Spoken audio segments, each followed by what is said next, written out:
Oh, early, Vicky teased, a playful glint in her eyes. It's after midnight. It is. Yeah, let's get to bed, Jack said, a sudden rush of warmth spreading through him. He moved towards the bed, then paused, a sudden thought striking him. Excuse me. Just 1 second.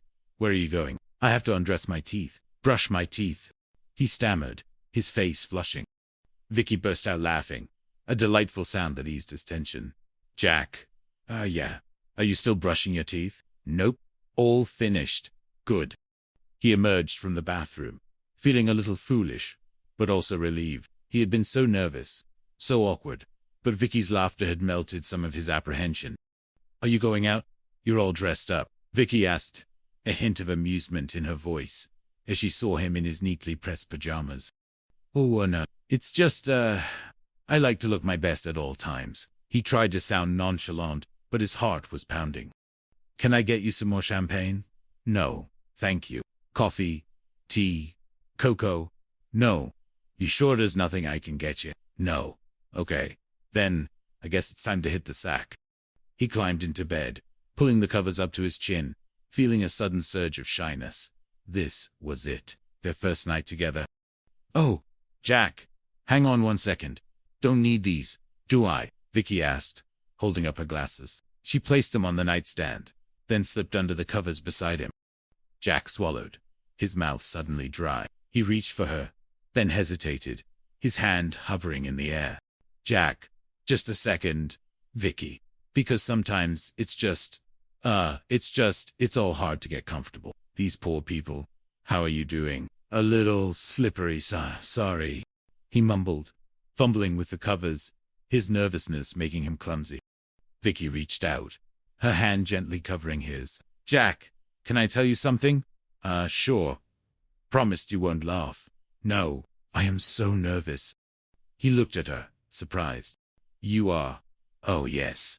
I can't stop shaking. I thought it was me. I can't help it. This is a very special night. Special, Vicky. This is the most special night of my life. Oh, Jack! Hey. Come on now. There's nothing for you to be nervous about. You're with me. Oh, Jack! You're so reassuring. Yeah.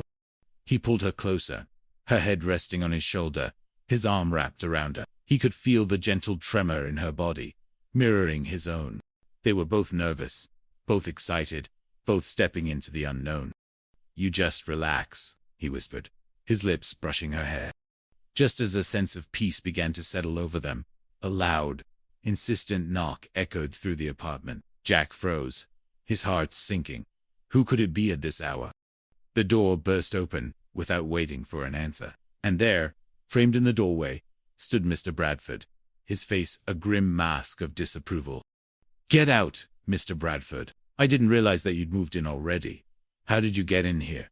My key. Yes. Mr. Angelino gave it to me. He what? Yes. About an hour ago, when I bought this building from him. This building? Yes. Including the restaurant. Say hello to your new landlord. The words hung in the air, a chilling pronouncement that shattered the fragile intimacy of their first night. Jack stared at Mr. Bradford, a cold dread spreading through him. Their new home, their sanctuary, was no longer their own. The shadow of Vicky's father, it seemed, was long and inescapable. Chapter 6. Living Under Surveillance. The shock of Mr. Bradford's announcement reverberated through the small apartment, stealing the air from Jack and Vicky's lungs. The romantic glow of their first night together dissolved into a cold, hard reality. Mr. Bradford, their self-appointed nemesis, was now their landlord. The audacity of it was staggering, the implication terrifying. What? This building? Jack finally managed to stammer, his voice hoarse with disbelief. He scrambled out of bed, pulling on his robe, his mind racing to catch up with the impossible situation. Mr. Bradford, however, remained perfectly composed, a smug, triumphant smirk playing on his lips. Yes, including the restaurant. Say hello to your new landlord. His eyes swept over the rumpled bed, lingering for a moment with an expression of thinly veiled disgust before settling back on Jack. I trust the accommodations are to your liking, Mr. Tripper, though I must say, for a man of your profession, I expected something a little more refined. Vicky, wrapped in her own robe, had risen from the bed, her face a mask of fury. Dad, how could you? This is an invasion of privacy. You can't just buy a building because you don't approve of my choices. Nonsense. Victoria, I merely saw a sound business opportunity, Mr. Bradford replied, his tone dripping with false innocence.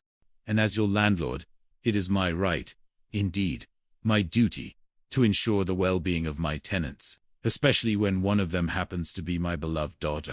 His gaze was chilling, a clear warning that their every move would now be scrutinized. Jack felt a cold knot of dread tighten in his stomach. This wasn't just about disapproval, it was about control. Mr. Bradford wasn't just a disapproving father, he was a manipulative force determined to break them apart. The next few days were a tense, surreal blur. Mr. Bradford, true to his word, became a constant, unwelcome presence. He would appear at odd hours, often unannounced, claiming to be inspecting the premises. His visits were never about genuine maintenance concerns. They were thinly veiled intrusions, his eyes missing nothing, his comments laced with veiled criticisms. One morning, as Jack was preparing breakfast, Mr. Bradford appeared in the kitchen doorway, a clipboard in hand. "Ah, Mr. Tripper.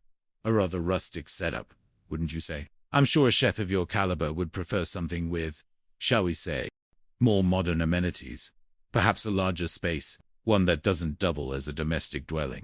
His gaze flickered towards Vicky, who was still in her pajamas, sipping coffee at the small dining table. Dad, we're perfectly happy with our apartment, and Jack's a brilliant chef, regardless of his kitchen size. Indeed, though I do wonder about the sanitary conditions, Mr. Bradford mused, running a gloved finger along a spotless counter. One can never be too careful, especially with a restaurant below. Health codes, you know. Jack clenched his jaw, fighting to keep his temper in check. He knew this was a deliberate tactic, a way to exert pressure, to make them uncomfortable, to drive them out.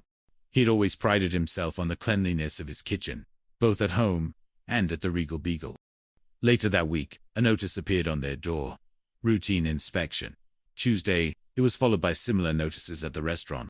Mr. Bradford's inspections became more frequent, more detailed, and increasingly disruptive. He would scrutinize every corner, every piece of equipment, every ingredient, always with that same knowing smirk. Vicky tried to reason with him, to appeal to his paternal instincts, but it was like talking to a brick wall. "Dad, this is ridiculous. You're harassing us."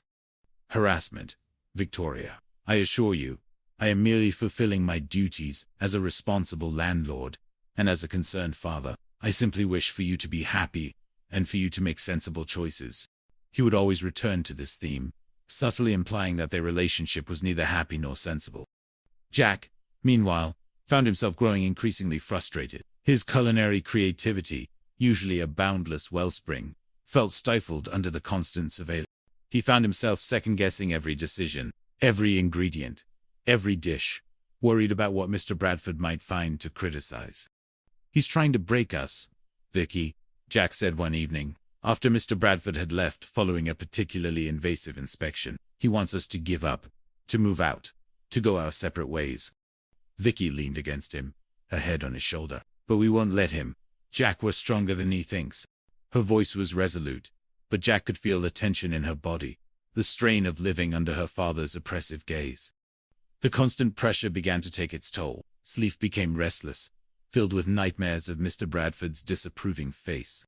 Their private moments, once filled with carefree laughter and tender intimacy, were now tinged with a lingering awareness of their lack of true privacy.